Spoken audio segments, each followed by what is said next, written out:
তারেক রহমানের মোটামুটি বাংলাদেশে ফেরার সময় এবারে এসে গেছে।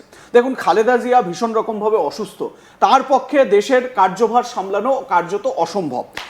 এদিকে আন্তর্জাতিক স্তরে ভীষণ রকমভাবে চাপ বাড়ছে বাংলাদেশের এই উপদেষ্টা সরকারের ওপর, যে নির্বাচন করাও, নির্বাচিত একটা সরকারকে আনতে হবে, সেটা তোমাদের প্রথম কাজ, সেটা তোমাদেরকে করতে হবে।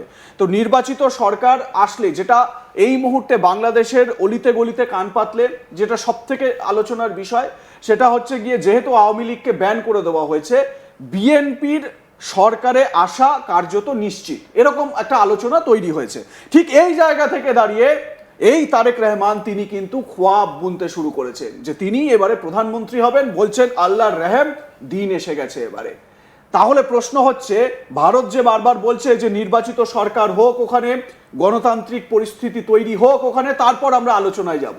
আমরা যদি এইটা ধরে চলি যে তারেক রহমান যে স্বপ্ন দেখছেন সেই স্বপ্ন সত্যি হলেও তিনি প্রধানমন্ত্রী যদি হয়েও যান, ভারতের সঙ্গে একেবারে বাইল্যাটারাল সম্পর্ক যেটা হাসিনার সময় ছিল, সেই সম্পর্ককে একদম একটা সুদৃঢ় করে কি তিনি চলবেন?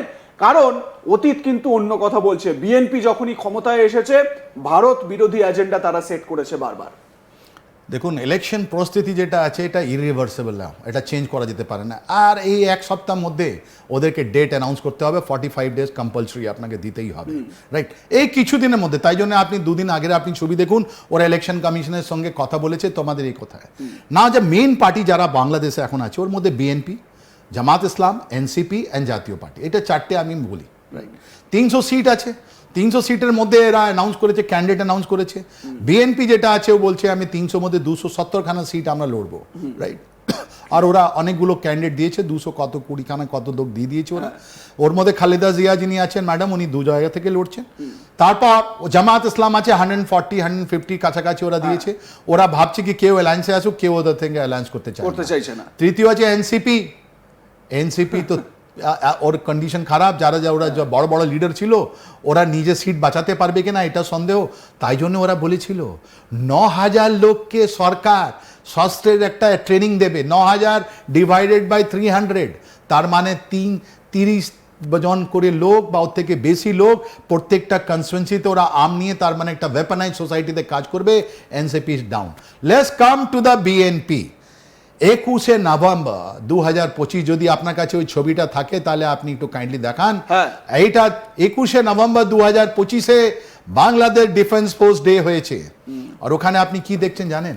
ওখানে আপনি দেখবেন আমাদের ম্যাডাম, বিএনপির কথাটা আমি আগে আপনাকে বলে দিই, ওখানে আপনি দেখছেন, উনি দেখবেন কি ওখানে বিএনপি চেয়ারম্যান যিনি আছেন খালেদা জিয়া বসে আছেন ওনার পরিবারের সঙ্গে, ওনার নিজের একটা ছোট ছেলে যে মারা গেছেন ওনার বউয়ের সঙ্গে, পরিবারের লোকের সঙ্গে বসে আছেন, ওনার সঙ্গে এসে সবাই কথা বলছে।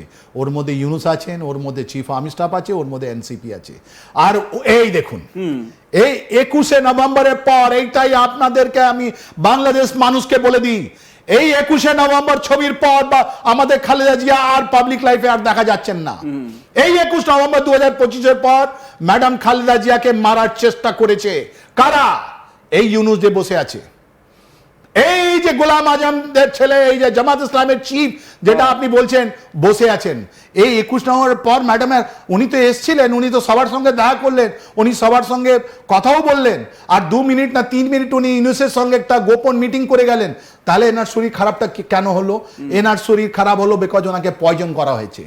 ওনাকে বড় ব্রেকিং দিচ্ছে। ইয়েস, 21শে নভেম্বর পর, তাই জন্য আপনাকে ছবি এটা দেওয়া হলো। এর মধ্যে লেখা আছে chief adviser Facebook page, 21 November madam Khaleda Zia perfectly fit.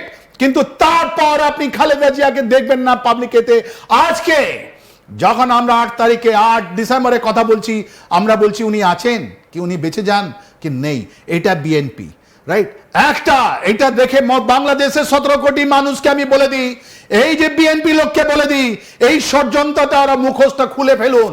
21 তারিখে তাদের লিডার একটা ফাংশন অ্যাটেন্ড করছেন এই বাংলাদেশ আর্মি বিডিআর এতে ক্যাম্পে। হঠাৎ উনি কেন এরকম করলেন বা অসুখ পড়ে গেলেন? হঠাৎ পড়লেন বিকজ ওনার বডিতে কিছু না কিছু ইনজেক্ট করা হয়েছে, কিছু না কিছু খাওয়ানো হয়েছে, কিছু না কিছু করা হয়েছে, যে উনি আজকে গুরুতরভাবে অসুস্থ। যখন বাংলাদেশের যতগুলো মিডিয়া আছে ওরা বলছে কি ইনি তো জিন্দাই নেই, তাহলে এর পিছনে দায়ী কেন? আর এটা পলিটিক্সটা কি হচ্ছে এটা বুঝিয়ে দিচ্ছি আপনাকে। ওনার পলিটিক্স হচ্ছে, বাংলাদেশের পলিটিক্স হচ্ছে এই তারিক রহমান লিঙ্কড আছে হ্যাঁ। কি এনাকে আমি টাইম সেখানে অ্যান্ড আসছি। প্লেস কবে কবে এনাকে অ্যানাউন্স করা হবে কি উনি নেই, অ্যান্ড প্লেস কোথায় বারিয়াল দেওয়া হবে, ইলেকশনের আগে, ইলেকশনের পর, ইলেকশনের টাইমে। এনার বডিকে যদি পাঠিয়ে দেওয়া হয় লন্ডনে, তাহলে বলবো তো উনি ওখানে মারা গেছেন, আমাদের কিছু নেই। আর ওনার বডি আনা হবে, অফিসিয়াল জিনিস হবে, যতগুলো ইমোশন আছে, এই যতগুলো আপনার কনস্পিরেসি আছে, ওটা ঢাপা দেওয়া হবে। তাই তারেক রহমান আসছেন না, ইনি মায়ের থেকেও পলিটিক্স করছেন। তারেক রহমান মায়ের শরীর নিয়েও তো পলিটিক্স করছেন। নাহলে আপনি দেখুন, বৃহস্পতিবারে বলা হয়েছিল, আপনার কাছে তো চিঠি আছে নিশ্চয়ই, যার মধ্যে বিএনপি যেটা বলেছিল কি এত লোক, যার মধ্যে এনার একটা ডটার ইন ল আছে খালেদা জিয়ার, যার মধ্যে ওনার ফিজিক্যালি, তার মধ্যে অ্যাডভাইজার, যার মধ্যে সিকিউরিটি অ্যাডভাইজার নিয়ে ইনি লন্ডনে যাবেন, আর ওমানের একটা গাড়ি আসা, অ্যাম্বুলেন্স আসা, হঠাৎ কি হলো আজকে সোমবার, বলা হলো রোববারে যাবেন, তারপরে আগে বলা না শনিবারে যাবেন। ইভেন লন্ডন থেকে এই তারিক রহমানের বউ এসেছিলেন এনাকে দেখতে, কেন যাননি? এইটাই বাংলাদেশ মানুষকে খুঁজতে হবে। একটা গাদ্দার না মানে এই খালেদা জিয়ার এগেনস্টে যে এই প্ল্যানিং চলছে, আপনি কি বলছেন এর নেপথ্যে তারেক জিয়াও রয়েছেন? 100% তারিক জিয়া পলিটিক্স করছে নিজের মায়ের বডি নিয়ে। তারিক জিয়ার কোনো ওখানে নেই, ভিত্তি নেই। উনি তো লন্ডনে থেকেছেন, পালিয়ে গেছেন, ওনার মানুষ থেকে কোনো এ নেই। ওটা আলমগীর জাহাঙ্গীর ওটা বানাচ্ছে, ওটা ওখানে পলিটিক্স করছে।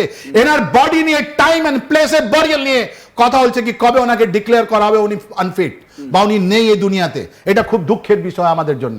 আমাদের প্রধানমন্ত্রীও বলেছেন যে আমরা মদত দেব, তাহলে মদত নিন না। কেন আপনি মদত নিচ্ছেন না? কেন ভারতীয় ডক্টরকে আপনি ব্যান করেছেন? জবাব দাও, জবাব দাও, জবাব দাও। খবর হবে কি ওনার সিচুয়েশনটা খুবই খারাপ। এই 21 নভেম্বর 2025-এর পর এই ইউনুস কনস্পিরেসি করে বিএনপি দুটো বেগম ওখানে কথা বলা হতো, দুটো বেগম বাংলাদেশ পলিটিক্সকে কন্ট্রোল করছে। ওর মধ্যে একটা বেগম ছিলেন খালেদা জিয়া, অন্য বেগম ছিলেন প্রাইম মিনিস্টার শেখ হাসিনা ওয়াজেদ। এদের দুজনকে এরা এরা এরা এরা ও গদ্দারি করেছে। গদ্দার কারা, যে পাকিস্তান আর্মি যেন বলেছে গদ্দার কারা, এরা গদ্দার। ওয়ান এখন একটা সার্ভে হয়েছে এখানে, বাংলাদেশের সার্ভে হয়েছে, যারা বলেছে আমি ইলেকশনে পার্টিসিপেট করব, ওর মধ্যে কত লোকের একটা 30 না 40% লোক বলেছে আমি ইলেকশনে দাঁড়াবো, আমরা ভোট দেব। ওর মধ্যে 30 to 40% যারা লোক আছে ওরা বিএনপি কে বলেছে, 20% আপনার জামাতকে বলেছে, 6 না 5% বলেছে আমি এনসিপি কে দেবো। এই ছিল ওদেরই, বাকি সব অন্য অন্য পার্টিকে দিচ্ছে, যার মধ্যে জাতীয় পার্টি অন্য আছে। আজকে আপনি যা বলছেন এটা শ্যাম ইলেকশন, মানে ইলেকশন এটা ভুয়া ইলেকশন হবে, যার মধ্যে মানুষের যেটা আছে উৎসাহ আছে ওটা থাকবে না। এরা নিজে ম্যানিপুলেট করতে চায়। মানে আমি বলছি যে এই ইলেকশনটা আপনি যেটা বলছেন ভুয়ো, বা আমরা যেটা বলি প্রহসন, তার মানে এখানে কি বিএনপির জয় পুরোপুরি নিশ্চিত এক প্রকার? ওইটাই তো ডিনাই করার জন্য জামাত ইসলাম লেগে আছে। হ্যাঁ। জামাত ইসলাম জেলে এই দুটো বেগমকে আমি সরিয়ে দিয়েছি, দুজন মহিলাকে আমি সরিয়ে দিয়েছি, ওরা ইলেকশনের ডটার লিজ ওটা এ করেছে, ম্যানিপুলেট করে এসআইআর হয়ে গেছে ওখানে। প্রত্যেকটা 300 কনসির মধ্যে 220,000 থেকে 30,000 ভোট কেটে দেওয়া হয়েছে মহিলাদের, কি ওরা ভোট দিতে পারবে না। যদি ওরা ভোট দেয় তাহলে ওরা ভোট দেবে বিএনপি কে, নাহলে আওয়ামী লীগকে।